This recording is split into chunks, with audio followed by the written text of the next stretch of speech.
Assalamualaikum warahmatullahi wabarakatuh. Sahabat Zubair bin Awam masih sepupu dengan Nabi Muhammad SAW. Walaupun usia Zubair berbeda jauh dengan Nabi. Ibu Zubair adalah bernama Safiyah binti Abdul Muthalib, yaitu saudara dari ayahnya Rasul yang bernama Abdullah. Dan ayahnya Zubair adalah Awam bin Khuwailid, merupakan saudara dari Khadijah istri Nabi. Maka tak heran jika Nabi sangat menyayangi Zubair.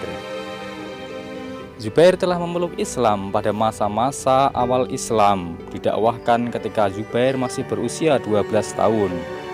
Dalam riwayat lain dijelaskan pada saat itu Zubair berusia 15 tahun.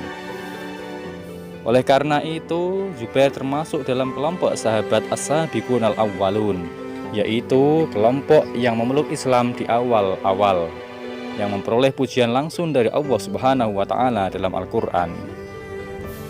Zubair juga salah satu dari 10 sahabat Nabi yang dijamin masuk surga ketika hidupnya. Tidak lama setelah memeluk Islam, ia mendengar berita bahwa penduduk Mekah telah membunuh Nabi Muhammad. Kemudian Zubair dengan marah menghunus pedangnya dan mencari tahu siapa yang membunuh beliau. Akan tetapi kemudian Zubair secara langsung bertemu dengan Nabi yang masih sehat bugar, sementara pedangnya masih terhunus. Kemudian beliau Rasulullah bertanya kepada Zubair, "Apakah yang terjadi padamu, wahai Zubair?" "Aku mendengar bahwa engkau Rasul telah dibunuh," kata Zubair. "Lalu apa yang akan kamu lakukan?" tanya Rasul. "Aku akan memancung kepala orang yang membunuh Tuan," kata Zubair kepada Rasul. Kemudian Rasul tersenyum melihat sikap dan semangatnya. Beliau mendoakan agar dia, Zubair, dan juga pedangnya kemudian kelak nanti menjadi pedang yang hebat, yaitu pedang yang pertama kali dihunuskan demi untuk membela Islam. Peristiwa itu merupakan gambaran awal bagaimana sikap Zubair bin Awam terhadap Nabi dan Islam. Maka tak heran jika kemudian ia tak pernah absen dalam semua pertempuran bersama Nabi. Dan setelah beliau meninggal, jiwa dan semangat hidupnya dihabiskan untuk mengabdi pada perjuangan menegakkan panji-panji Islam. Sebagaimana para sahabat pada masa awal, keislaman Zubair membawanya pada penyiksaan dari kaum Quraisy. Walau sebenarnya Zubair berasal dari keluarga terhormat yang sangat disegani di kaum Quraisy, pamannya Zubair sendiri yaitu Naufal bin Khuwailid yang dikenal dengan nama Singa Quraisy pernah menggulungnya dengan tikar dan menggantungnya terbalik dalam keadaan terikat, dan di bawahnya ada api sehingga asapnya menyesakkan dada Zubair.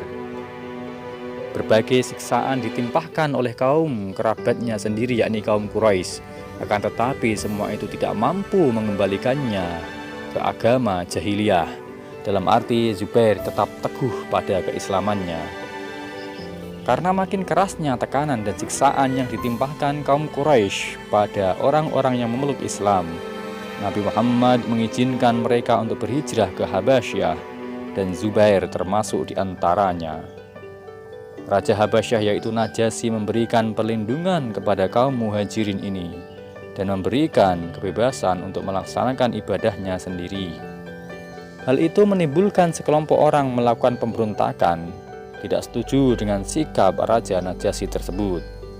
Sempat terjadi pertempuran yang dalam pertempuran tersebut Zubair ikut berperan serta sebagai mata-mata untuk kepentingan Raja Najasyi dan kaum muhajirin lainnya.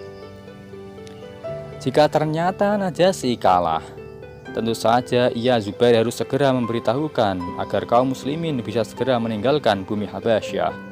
Akan tetapi Allah menghendaki kemenangan ada di pihak Najasyi, sehingga kaum muslimin dengan tenang tinggal di negeri Nasrani tersebut. Walaupun hidup dalam keadaan damai dan tenang melaksanakan ibadah, akan tetapi hati Zubair selalu gelisah. Sejak ia memeluk Islam, hatinya seolah terikat dengan Rasul, dan kerinduannya menggejolak untuk selalu bersama beliau Rasulullah SAW. Walau ada juga kekhawatiran, jika kembali ke Mekah maka akan mendapat penyiksaan kembali. Begitu mendengar keislaman Hamzah dan Umar bin Khattab yang membuat posisi kaum muslimin lebih kuat, ia segera kembali ke Mekah untuk bisa selalu bertemu dan melihat Rasulullah kapan saja kerinduannya itu datang. Zubair juga dikenal sebagai penunggang kuda yang handal. Dialah salah satu dari hanya 2 penunggang kuda pasukan muslimin pada perang Badar. Dan Zubair diserahin Nabi menjadi pemimpin untuk sisi kanan pasukan. Satu lagi untuk sisi sebelahnya adalah Miqdad bin Aswad, diserai untuk memimpin sebelah kiri. Dengan pedang yang pernah didoakan oleh Nabi, jiwa kepahlawanan jadi makin menonjol. Dalam perang Badar tersebut, Zubair mampu membunuh jagoan-jagoan Quraisy yang jadi andalan, seperti Naufal bin Khuwailid, si singa Quraisy yang masih merupakan paman Zubair sendiri, Ubaidah bin Said, Ibnu As bin Umayyah, dan masih banyak lainnya. Pada awal perang Uhud, Nabi mengangkat sebuah pedang dan berkata, "Siapa yang mau mengambil pedang ini dengan memberikan haknya?" Beberapa sahabat yang berkumpul tidak segera memberikan kesanggupan, namun Zubair bin Awam segera merenggut pedangnya dan berkata, "Saya ya Rasulullah." Akan tetapi Nabi hanya memandang Zubair sekilas, kemudian mengulanginya hingga 3 kali, dan hanya Zubair yang dengan segera menyanggupinya.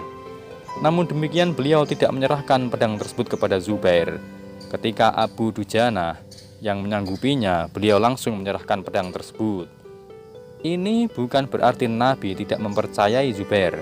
Akan tetapi Zubair telah memiliki pedang yang sangat tangguh yang pernah didoakan oleh Nabi, sehingga ia tidak memerlukan pedang lainnya untuk menghadapi musuh-musuh kafir. Biarlah pedang tersebut dipegang dan dimiliki sahabat lain untuk mengukir kepahlawanannya kepada Islam.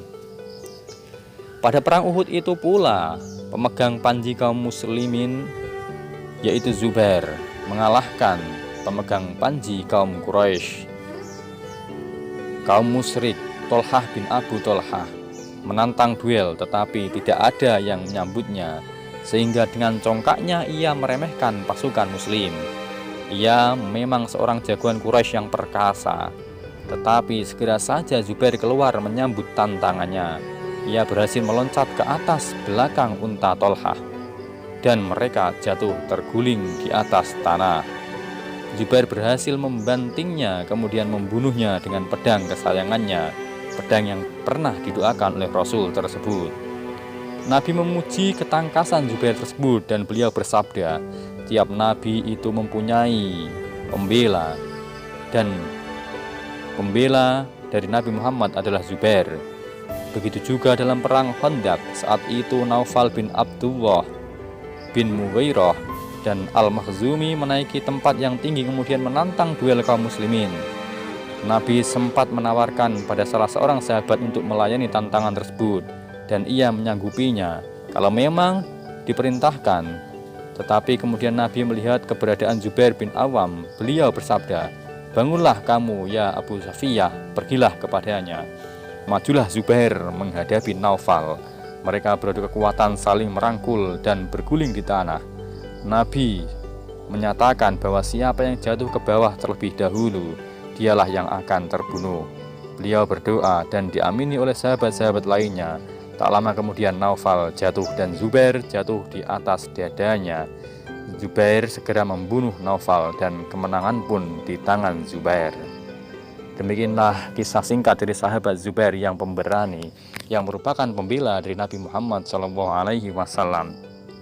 Semoga dengan kisah ini dapat kita ambil hikmahnya, yaitu barang siapa yang berjuang di jalan Allah, maka ia akan mendapatkan kemenangan baik di dunia ataupun di akhirat. Terima kasih, semoga kisah ini menjadi manfaat bagi kita semua. Assalamualaikum warahmatullahi wabarakatuh.